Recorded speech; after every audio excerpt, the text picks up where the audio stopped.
In this video, I'll show you how to delete Facebook page posts, photos, and videos at once.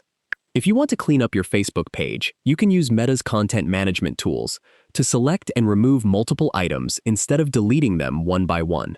To get started, open the Facebook app and sign in to the account that manages your Facebook page. Tap the menu icon, then switch to your page if needed.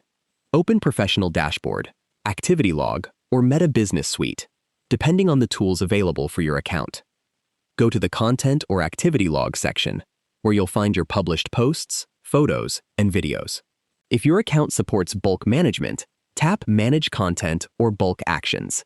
Select the posts, photos, and videos you want to remove by checking each item. After making your selections, tap Delete and confirm your choice. Keep in mind that deleting content is permanent and cannot be undone, so review your selections carefully before confirming. If your app version doesn't support bulk deletion, you may need to delete items individually or use Meta Business Suite on a web browser, where additional management features may be available. If you found this video helpful, please like the video and subscribe to the channel for more easy app tutorials. Thanks for watching.